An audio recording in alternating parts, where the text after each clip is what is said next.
अब तक आप लोगों ने बहुत अच्छा काम किया है, लेकिन अभी हमें अपनी रैली की तैयारी और पुख्ता करनी चाहिए। बस इतना ही कहना चाहता हूं। अब आप जा सकते हैं। मंजू जी, बहुत अच्छा।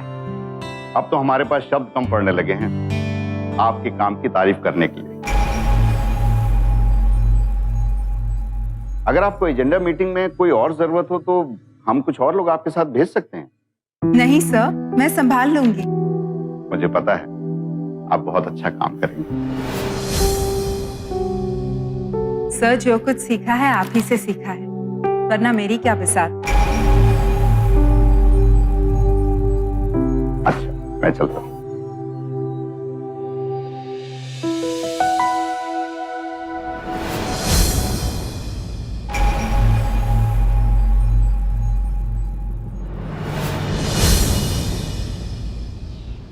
नमस्कार, मैं पूजा गौर सावधान इंडिया यूपी फाइट्स बैक में आपका स्वागत करती हूँ। राजनीति सियासत की बिसात पर शह और मात का वो खेल है जहाँ हर चाल सत्ता को ध्यान में रखकर चली जाती है, और जहाँ बात सियासत और सत्ता की हो रही हो वहाँ देश के राजनीतिक केंद्र उत्तर प्रदेश को नजरअंदाज करना कैसे मुमकिन है?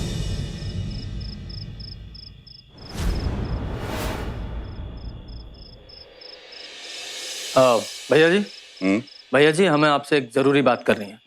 बोलो। अब मतलब आप बड़े हैं और जो कुछ भी करते हैं बहुत समझदारी से करते हैं, लेकिन भैया जी, आपको नहीं लगता कि आप मंजू को पार्टी में कुछ ज्यादा ही महत्व दे रहे हैं? मतलब भैया जी, आप सत्यवती को पार्टी में कोई जिम्मेदारी दे सकते हैं, और भैया जी लेकिन आप मंजू के सामने हम घर के ही लोग हैं ना, मैं और सत्यवती। तुम कहना क्या चाहते हो? कुछ भी बोलने से पहले अपने दिमाग का इस्तेमाल किया करो। वो तो तुम करोगे नहीं। इतनी छोटी सी बात एक छोटे दिमाग वाला ही आदमी कर सकता है। भैया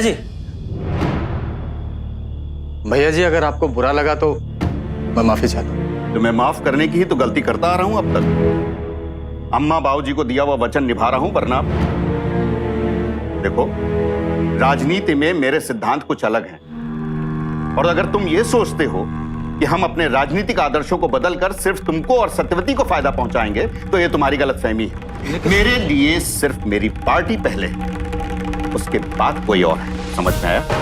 तो भैया जी, क्या हम आपके लिए कुछ नहीं है? अब पता करो तुम क्या हो। क्या हो तुम? हमें तो अपने मुंह से कहने में शर्म आती है कि तुम कुछ नहीं हो, तुम कुछ नहीं करते हो। तुम्हें अपने भाई होने के नाते पार्टी में रखा, सत्यवती को पार्टी में रखा, ये कम नहीं है। और अब तुम मुझे बताओगे कि पार्टी में किसको महत्व देना है और किसको नहीं देना है। बहुत मेहनत करके यहां तक पहुंचे हैं हम, और आज के बाद तुम अपनी बीवी या किसी और की सिफारिश लेकर मेरे सामने मत आना। समझ गए तुम? समझ गया। जा सकते हो यहां से। अच्छी तरह समझ गया।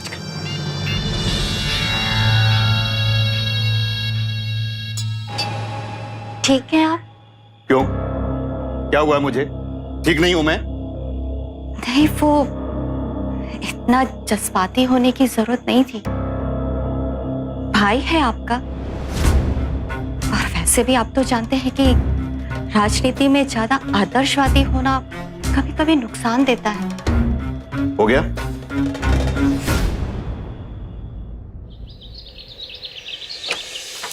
राजनीति का नशा ही कुछ ऐसा होता है भैया, इंसान हवा में उड़ने लगता है। नहीं, हम हवा में नहीं उड़ रहे, लेकिन हम बहुत खुश हैं।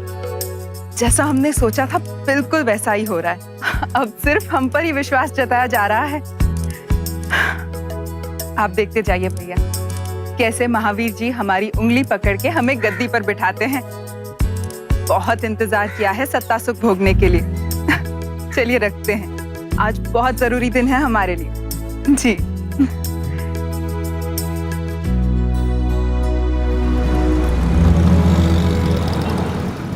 सर, आप बिल्कुल फिक्र मत कीजिए, मैंने पूरी व्यवस्था करके रखी। अरे मैडम मैडम मैडम क्या कर रही? भाई साहब, मुझे आपसे बात करनी है। मैडम अभी और अकेले में। सर मैंने इन्हें रोकने की कोशिश की लेकिन बाहर जाओ। और मंजू जी आप भी थोड़ी देर के लिए बाहर जाइए, हम बुलाते हैं आपको।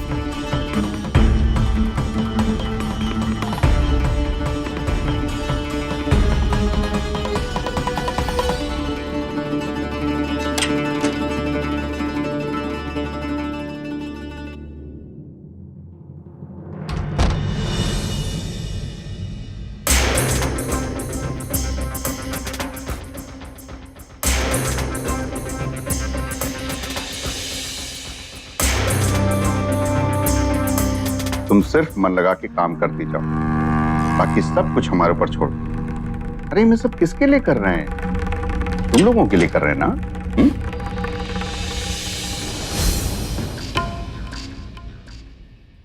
सर अगर आपको टाइम लग रहा हो तो मैं बाद में आ जाऊं। अरे नहीं नहीं मंजू, आओ, हम तुम्हें बुलाने वाले थे। आओ मंजू, हम चाहते हैं कि परसों होने वाली रैली की जो तैयारियां चल रही हैं उसमें तुम सत्यवती को भी शामिल करो। तुम सीनियर हो पार्टी में, सत्यवती तुमसे कुछ सीखेगी।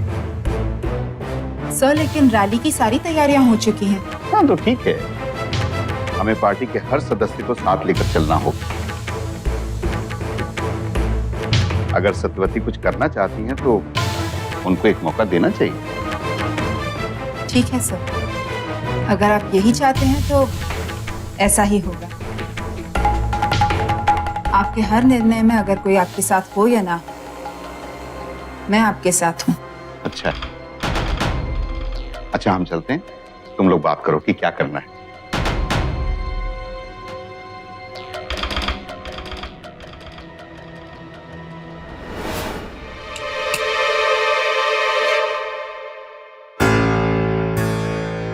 जहां इतना इंतजार किया है वहां थोड़ा और इंतजार सही चंदन बाबू। छल कपट और स्वार्थ के मंच पर खेलना इतना आसान नहीं होता, लेकिन हम ठहरे पक्के खिलाड़ी। ऐसा बल्ला घुमाएंगे कि राम लक्ष्मण को वनवास के अलावा कुछ नसीब नहीं होगा। फिर आप, हम और कुर्सी।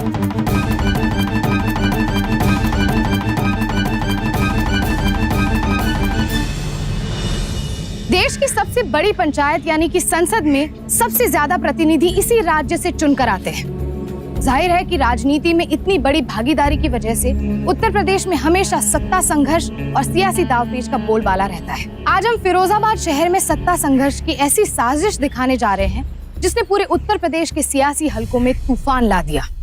आप सभी सुधीजन का स्वागत है। किसी भी पार्टी की लोकप्रियता और सफलता उनके कार्यकर्ताओं पर निर्भर करती है और मैं अपने पार्टी के कार्यकर्ताओं के काम से बहुत खुश हूं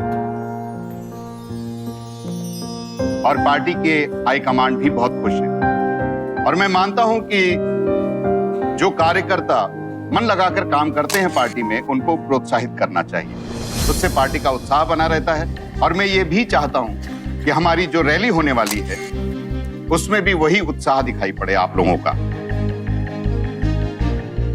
इसलिए आज मैं अपनी पार्टी के एक ऐसी कार्यकर्ता का नाम लूंगा और उनको सम्मानित करूंगा जिन्होंने पिछले कुछ दिनों में पार्टी के प्रति अपनी निष्ठा दिखाई है।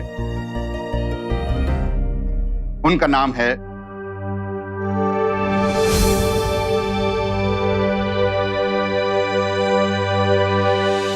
सत्यवती।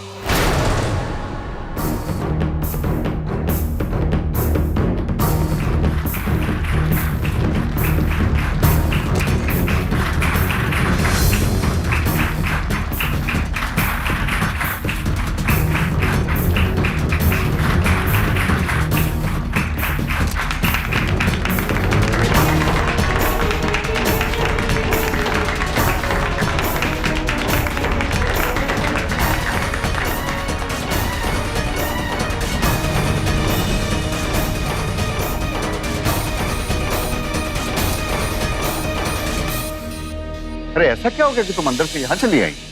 अंदर हमारे देखने के लिए बचा ही क्या था? मंजू जी, राजनीति में जो नहीं कहा जाता ना, उसको भी सुन लेना चाहिए।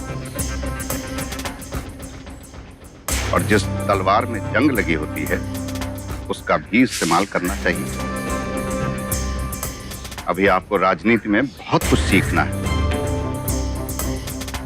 चलिए, कल आपसे रैली में मुलाकात है।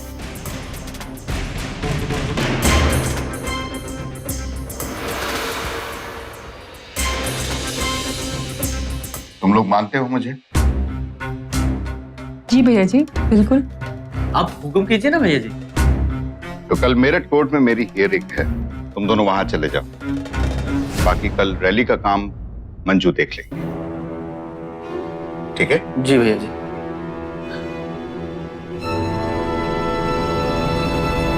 ये क्या बात हुई?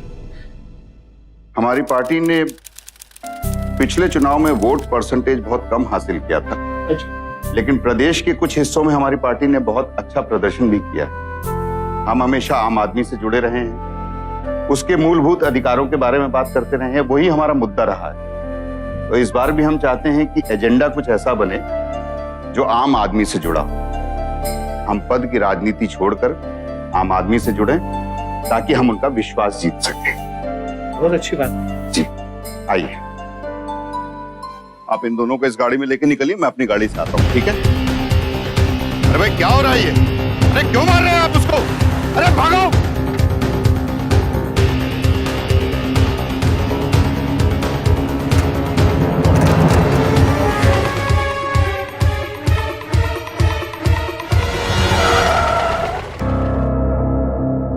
क्या हुआ?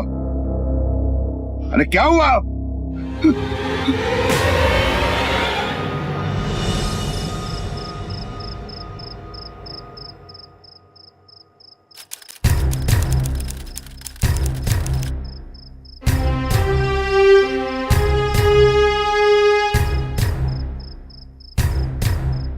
The number you are trying to call is currently switched off. Please try again later. अभी भी फोन स्विच ऑफ आ रहा है। मुझे तो बहुत चिंता हो रही है। चिंता काहे कर रही हैं भाभी? भैया जी कहीं फंस गए होंगे और आज पार्टी रैली थी, कोई जरूरी काम आ गया होगा। ऐसा तो वो कभी नहीं करते। अगर कभी देर भी हो जाती है तो फोन करके बता देते हैं कि आज देर होगी। पर आज अचानक क्यों फोन बंद करने का मतलब? तुम पता लगाओ ना, कहाँ है वो? ठीक है, मंजू जी को फोन लगाते। भैया जी आजकल उन्हीं के साथ तो रहते हैं।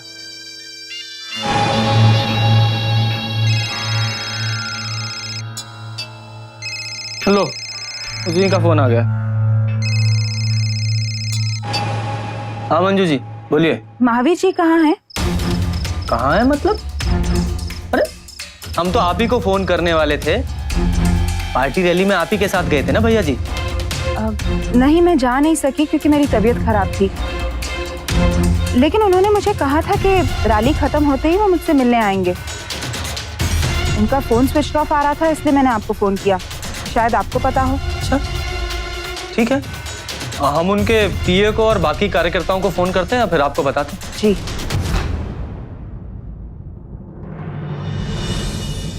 महावीर सिंह का अचानक ऐसे हालात में गायब होना बेहद चौंकाने वाला था। जो इंसान राजनीति को सामाजिक सेवा का मंच मानता हो, भला उसके साथ ऐसा क्यों हुआ?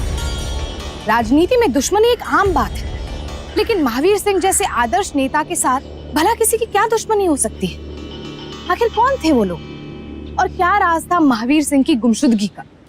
पुलिस नहीं चलेगी, नहीं चलेगी, नहीं चलेगी। अंधी बहरी पुलिस, अंधा कानून, अंधा कानून, पुलिस प्रशासन, नाकाम पुलिस, नहीं चलेगी, नहीं चलेगी, नाकाम पुलिस, नहीं चलेगी, नहीं चलेगी। देखिए, हम लोग बहुत परेशान हैं।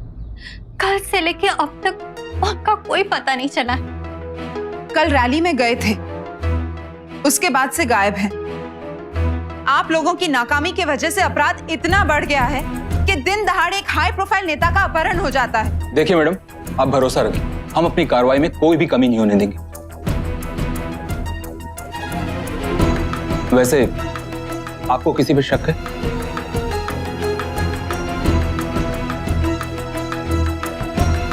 महावीर जी की साफ छवि को देखते हुए इस बात से इनकार नहीं किया जा सकता कि इसमें विरोधी पार्टी का हाथ हो सकता है। महावीर सिंह जी के अपहरण के बाद पूरी पार्टी में सनसनी फैल गई है। महावीर सिंह जी कल अपनी पार्टी एजेंडा मीटिंग खत्म करके रास्ते में आ ही रहे थे कि रास्ते में उनका अपहरण कर लिया गया। इस वारदात को 24 घंटे से भी ज्यादा का समय बीत चुका है, लेकिन पुलिस के हाथ अभी तक कुछ नहीं लगा है। मैं प्रियंका मिन्हास, कैमरामैन दिलीप रावत के साथ। आप इंस्पेक्टर मनीष सिंह से बात कर रहे हैं, भरोसा रखिए, जान लगा देंगे। ओके सर, जय हिंद। आइए। नमस्कार इंस्पेक्टर साहब। नमस्कार। जरूरी था इसलिए बुलाना पड़ा। आप महावीर जी के भाई हो, इतने सालों से उनके साथ। पिछले कुछ दिनों में हुई आपको कोई ऐसी घटना याद है, जैसे कि महावीर जी को किसी से धमकी मिली हो या फिर उनका किसी के साथ झगड़ा वगैरह? नहीं, ऐसा तो कोई नहीं है। भैया जी की तो सबसे बनती थी, सबका भला करने वाले आदमी थे वो। अब यही समझ में नहीं आ रहा उनके साथ ऐसा कौन कर सकता है। हाँ, एक बात हमको बताते हैं, पार्टी एजेंडा की मीटिंग से पहले वो मंजू है ना, उसके साथ उनकी तू में हुई थी। भैया जी बहुत रोष में थे। हमने भैया जी को ऐसे रोष में पहले कभी नहीं देखा।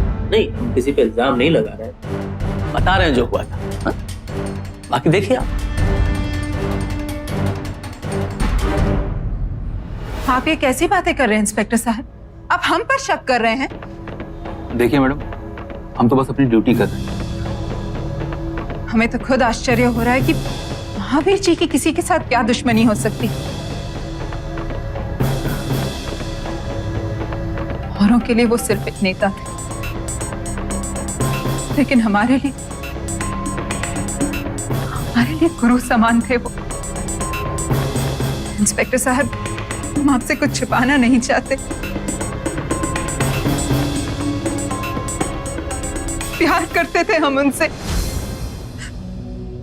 और वो भी प्यार करते थे हमसे।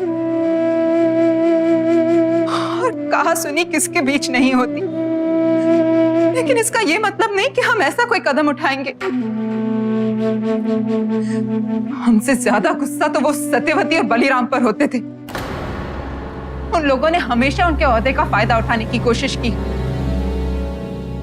हमारा यकीन कीजिए इंस्पेक्टर साहब, हम आज जो भी है बस उन्हीं की वजह से है। हम ऐसा कभी नहीं करेंगे, कभी नहीं करेंगे ऐसा।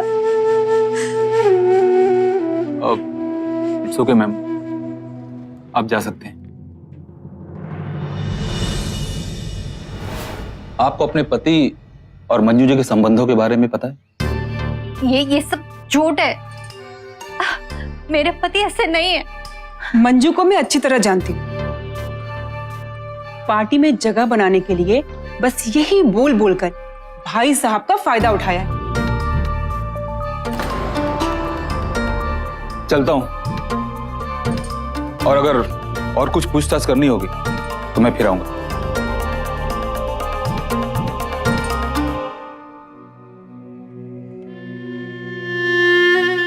मैं कहती हूँ कि भाई साहब का मंजू के साथ कुछ भी रहा हो, अरे लेकिन ये घर की बात है, घर में रहनी चाहिए। मुझे में अगर छेद हो तो जूता सबके सामने नहीं उतारता। क्यों भाभी?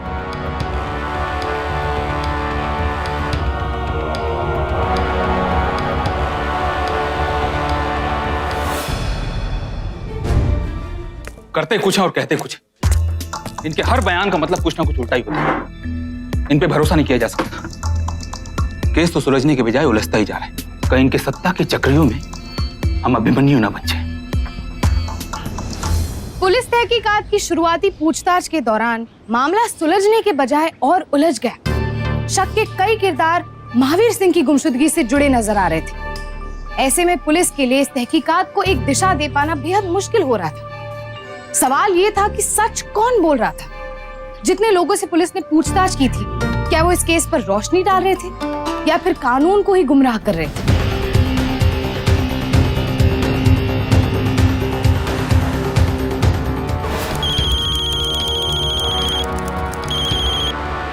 हेलो।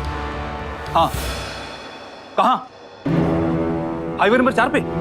ठीक है, तुम ही रुको, हम पहुंचते। हवलदार, जल्दी करो।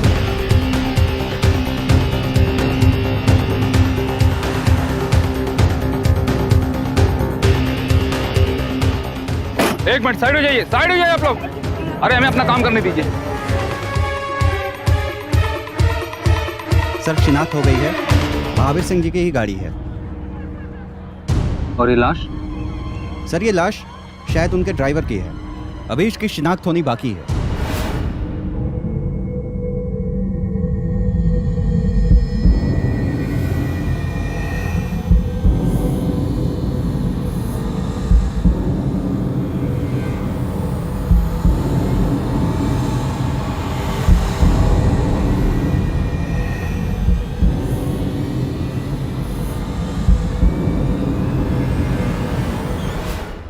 मैं बस आपको इतना बता सकती हूँ कि उस दिन मुझे उनका फोन आया था, उनके ड्राइवर की कोई प्रॉब्लम थी। हम अपना ड्राइवर नहीं भेज सके क्योंकि हमारी डॉक्टर की अपॉइंटमेंट थी। बाद में महावीर जी ने कहा कि वो अपना बंदोबस्त कर लेंगे, फिर हमें पता नहीं। तो आपके मुताबिक ये महावीर जी का ड्राइवर नहीं है? तो फिर ये आदमी था कौन? और फिर महावीर जी का ड्राइवर कहाँ है? संगम उन्हीं के साथ रहता था। हमें इस बारे में ज्यादा जानकारी नहीं है। आपके पास उसकी कोई तस्वीर है या फिर कोई फोन नंबर या एड्रेस? जिस दिन पार्टी एजेंडा की मीटिंग थी उस दिन महावीर जी के साथ तुम क्यों नहीं थे? साहब, वो उस दिन गांव से बहुत जरूरी फोन आ गया था, तो हमको एकदम से निकलना पड़ा। साहब जी हमको बोले कि तुम बेफिक्र होके जाओ। उन्होंने यही कहा था कि वो मंजू जी को फोन कर देंगे और अपना इंतजाम खुद कर लेंगे। इस आदमी को जानते हो? नहीं साहब। ध्यान से देखो। नहीं साहब, हम सच कह रहे हैं, हम इस आदमी को नहीं जानते। ठीक है, तुम जा सकते हो। ठीक है साहब। अब मैंने तुमसे सबके फोन रिकॉर्ड्स चेक करने को कहा था। यस सर, ये लीजिए।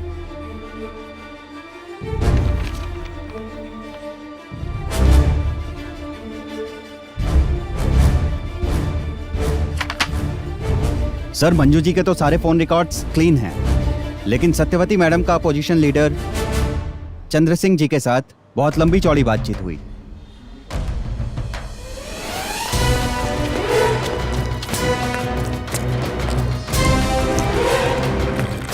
बात करनी मैडम आपसे। हमसे? कीजिए। ये है आपके फोन रिकॉर्ड्स।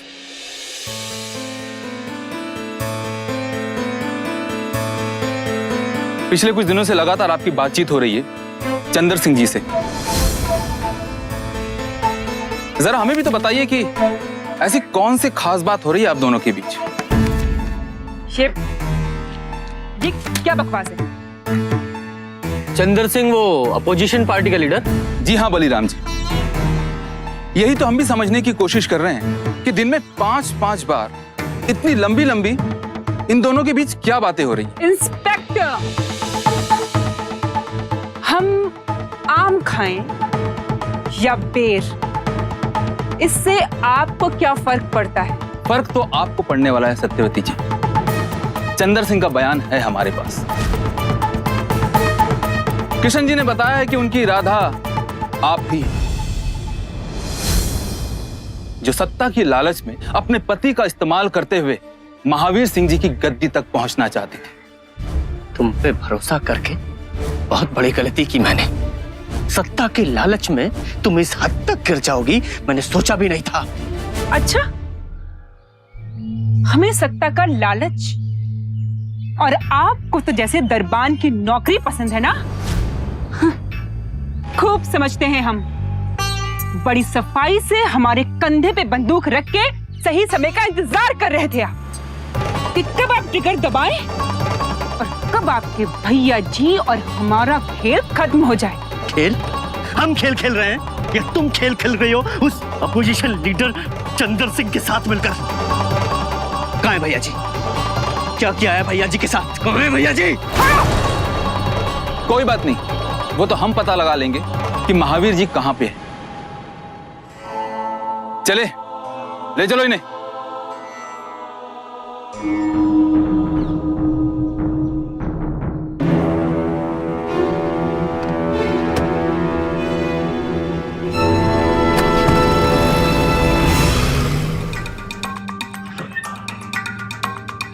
सर सारे हथकंडे अपना लिए, बात आगे बढ़ ही नहीं रही है सर। मुझे नहीं लगता कि इन लोगों को कुछ पता भी है।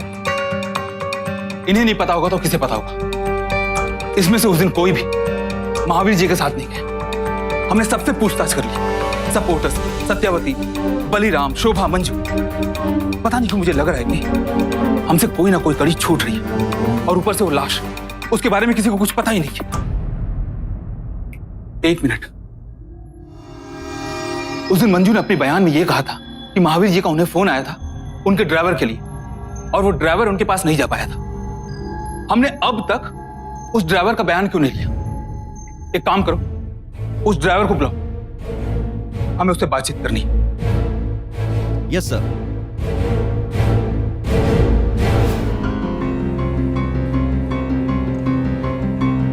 रैली वाले दिन मैडम को तू डॉक्टर के पास लेके गया था ना? किस डॉक्टर के पास? हम कहीं लेके नहीं गए थे। इस आदमी को जानता है? देखा इसे कहीं? हाँ साहब, एक आध बार मैडम के घर पे देखा था साहब। मंजू मैडम के जो भाई है ना सुधीर सर, उनके साथ ये आया था। रैली वाले दिन आखिरी बार देखा था इसको। अब ये सुभाष कौन था और सुधीर कौन था? और इन दोनों का महावीर सिंह की गुमशुदगी से क्या लेना देना था? महावीर सिंह की गाड़ी से सुभाष की लाश का मिलना आखिर किस ओर इशारा कर रहा था? लगातार उलझते इस मामले में पुलिस की तहकीकात जितनी गहरी होती जा रही थी, अंधेरा उतना ही बढ़ता जा रहा था। लेकिन पुलिस ने भी इस केस की तह तक जाने की ठान ली थी। आखिर ऐसे में कोई भी गुनहगार पुलिस की गिरफ्त से आखिर कब तक बच पाता? माननीय मंजू मिश्रा जी, आप हमें ये बताइए, जब हमने आपको सुभाष की तस्वीर दिखाई तो आपने हमसे सच क्यों नहीं कहा? देखिए इंस्पेक्टर, मैं कोई बात नहीं, ठीक। आप अपने ड्राइवर राजू को तो जानती हैं ना? राजू? चौंकिए मत। अगर आप चाहती हैं कि हम आपके औहदे का लिहाज करें तो आप सब कुछ सच सच बता दीजिए। पार्टी की इतनी जरूरी रैली से ठीक पहले अचानक आपकी तबीयत खराब हो, और इस हद तक खराब हुई कि आपके चहेते गुरुजी, जिनसे आप बहुत प्यार करती थी, आप उनके लिए ड्राइवर तक नहीं भेज पाए ताकि उस ड्राइवर के साथ आप डॉक्टर के पास जा सकें। आपके ड्राइवर ने तो हमें यह बता दिया कि आप डॉक्टर के पास नहीं गई। और इससे भी बड़ी चीज जो हमें बहुत परेशान कर रही है वो है ये, महावीर जी की गाड़ी से आपके भाई के साथ काम करने वाले एक आदमी सुभाष की लाश मिली। उसे भी आपने पहचानने से साफ इनकार कर दिया, और उस ड्राइवर ने उस लाश को भी पहचान लिया। सब कुछ ठीक चल रहा था आपके सस्पेंस थ्रिलर में, लेकिन ऐन मौके पे आपके ड्राइवर ने अपनी जुबान खोल दी।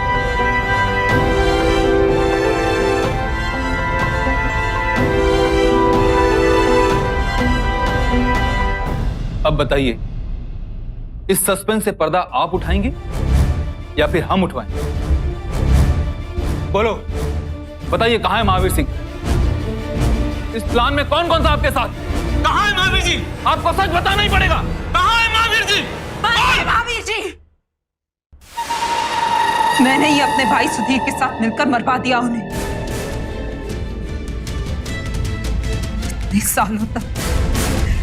इतने सालों तक पार्टी में यहाँ पहुंचने के लिए दिन रात मेहनत की मैंने। एक एक सीढ़ी चढ़कर यहाँ पहुंची थी मैं। महावीर को खुश करने के लिए क्या क्या नहीं किया था मैंने। गुड, बहुत अच्छा काम कर रही हैं आप मंजू जी। मैं पार्टी हाईकमांड से इस बार सिफारिश करूंगा आपकी कि आपको युवा नेताओं की लिस्ट में से एमएलए का टिकट दे दें। सब आप ही की वजह से हो रहा है सब।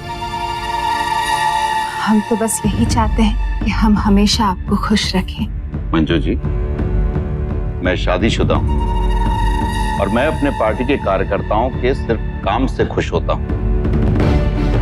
आपको ये सब करने की कोई जरूरत नहीं। मुझे माफ कर दीजिए सर, मेरा ये मतलब नहीं था। कोई बात नहीं, आप जा सकते हैं। जी। उस दिन के बाद मैंने महावीर जी का दिल जीतने के लिए एक नया रास्ता अपनाया।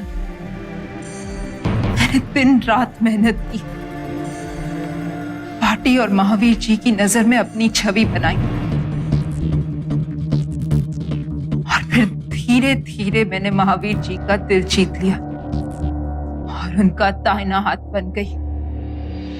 मंजू जी, हमें अपनी पार्टी की जगह बनानी है आम लोगों के दिलों में, और उसके लिए हमें ऐसा लगता है कि अपनी पार्टी की पहली रैली जिन्ना बाजार से शुरू करनी चाहिए। क्या कहते हैं आप?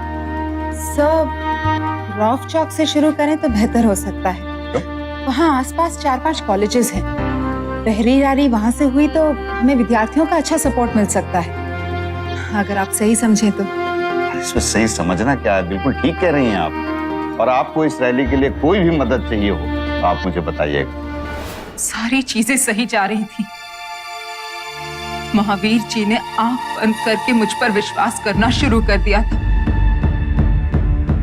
और अब धीरे धीरे मुझे यकीन हो गया था कि इस बार महावीर जी मुझे ही एमएलए का टिकट दिलवाएंगे। उस दिन तुम सिर्फ मन लगा के काम करती जाओ, बाकी सब कुछ हमारे ऊपर छोड़ दो। अरे ये सब किसके लिए कर रहे हैं? तुम लोगों के लिए कर रहे हैं ना?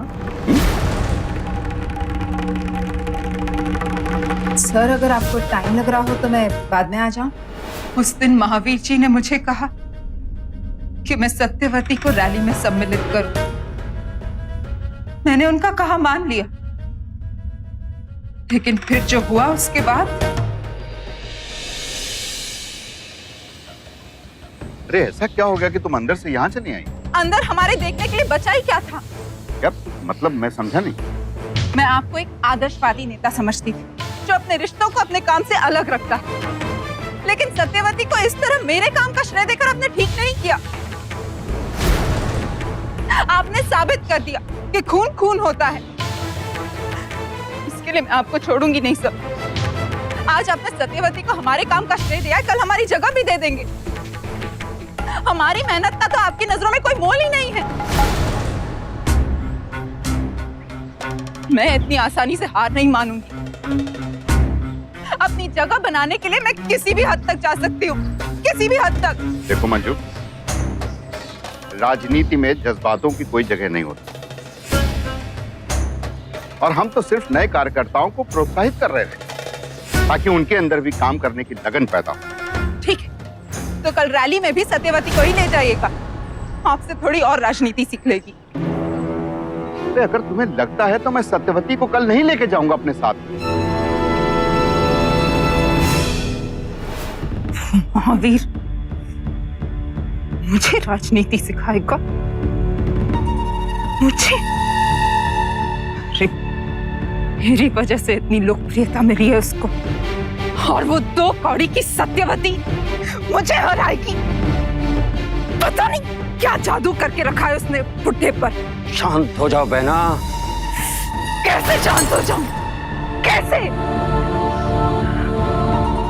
तुम तो जानते हो कि यहाँ तक पहुंचने के लिए मैंने क्या क्या नहीं किया है। और अब जब सब कुछ सही जा रहा था तो भैया भाभी का खेल शुरू कर दिया।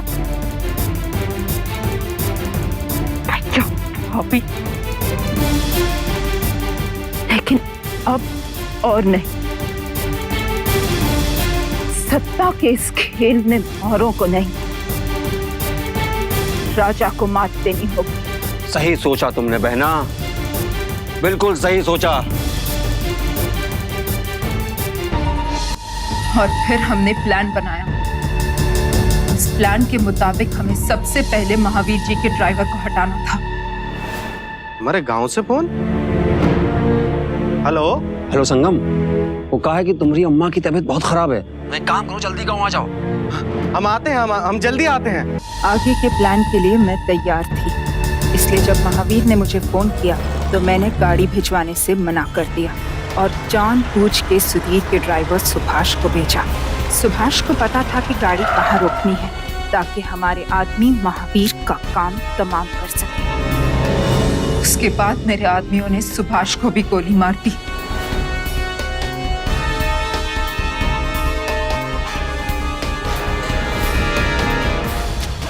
ताकि हमारा आखिरी सबूत भी मिट जाए। और फिर महावीर की लाश को जंगल में फेंकवा दिया।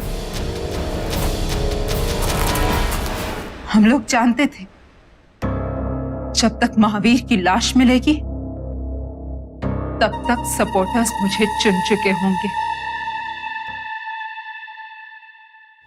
लेकिन आपके ड्राइवर राजू ने अपनी जबान को जल्दी ही खोल दी।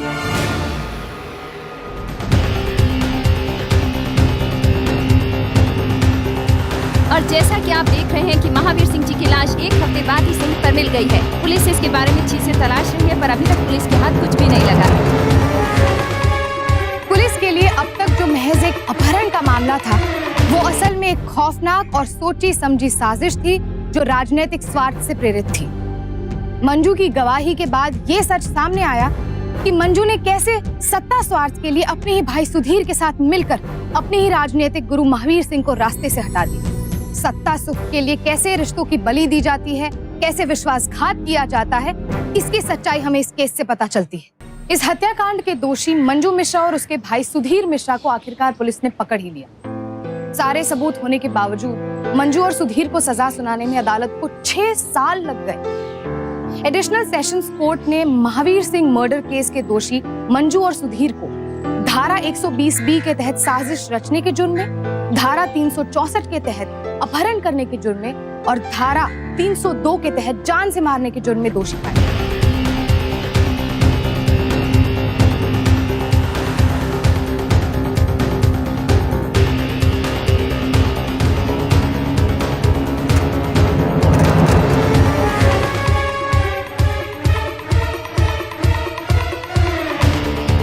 अदालत ने 27 जुलाई 2009 को मंजू मिश्रा और सुधीर मिश्रा को उम्र कैद की सजा सुनाई। सावधान इंडिया यूपी पुलिस के जज्बे को सलाम करता है जिसने बड़ी जिम्मेदारी से इस हाई प्रोफाइल केस का पर्दाफाश किया। कल फिर मिलेंगे जुर्म से जंग की ऐसी ही बेमिसाल कहानी के साथ। तब तक के लिए सावधान इंडिया यूपी फाइट्स बैक। जुर्म से जंग जारी है, अब यूपी की बारी है।